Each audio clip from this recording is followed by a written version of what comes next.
नमस्कार मित्रांनो, लग्नानंतर होईलच प्रेम मालिकेच्या आजच्या भागामध्ये आपल्याला पाहायला मिळेल की रम्या आणि वसू आत्या पुढे काय धोका आहे या गाण्यावर जबरदस्त डान्स पाहायला मिळेल।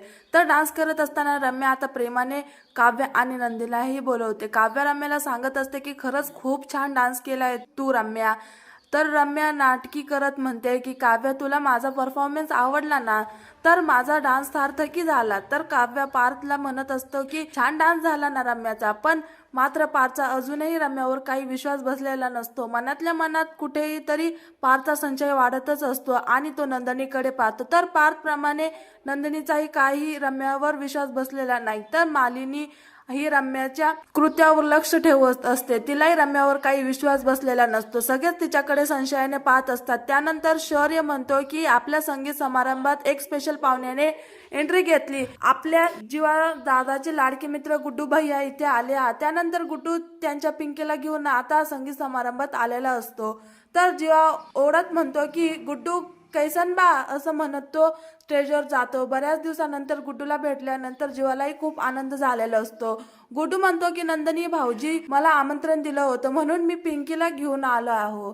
त्यानंतर आपल्याला संगीत समारंभात गुड्डू आणि पिंकीचाही डान्स पाहायला मिळेल। त्यावेळेस जीवा नंदिनी सांगत असतो की गुड्डूनेच खरंच माझी खूप साथ दिली होती, निस्वार्थपणे त्यांनी माझी दोस्ती निभावली होती। त्यानंतर आपल्याला दोन स्पेशल परफॉर्मन्स पाहायला मिळणार आहे, ते म्हणजे जीवा आणि नंदिनी या जोडींचा एक रोमॅन्टिक डान्स आपल्याला तिथे पाहायला मिळणार आहे। आता जीवा नंदिनीने डान्स केलेला असतो म्हणजेच पार्थ काव्यही मागे हटणार नाही। त्यांना दोघांचा एक धमाकेदार परफॉर्मन्स आपल्याला आजच्या भागात पाहायला मिळणार आहे। सगळं आनंदात सुरू असतं, पण मात्र रम्या आता तिच्या हातावर तिने भलतीच मेहंदी काढलेली आहे।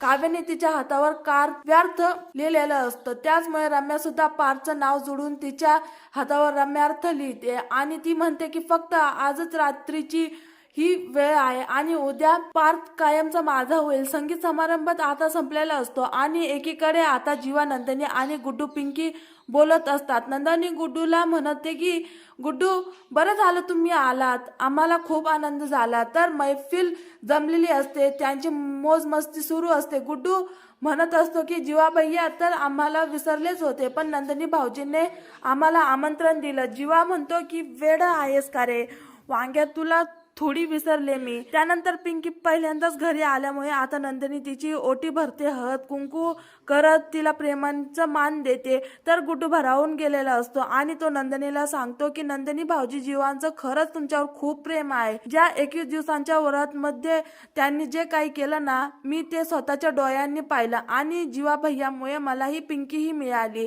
ती थोडी रुसली होती, पण आता सगळं काही व्यवस्थित आहे। त्यानंतर नंदिनी म्हणते की संसाराची गाडी नेहमी हायवेवरच कशी चालणार, खडबडीत रस्त्यावर गेल्यानंतर आपसातले प्रेम त्यांना कळून येते। त्यानंतर जीवा आणि नंदिनी काही स्पेशल गिफ्ट आता गुड्डूला देतात। गुड्डू म्हणत असतो की या सगळ्याची काहीच गरज नाही।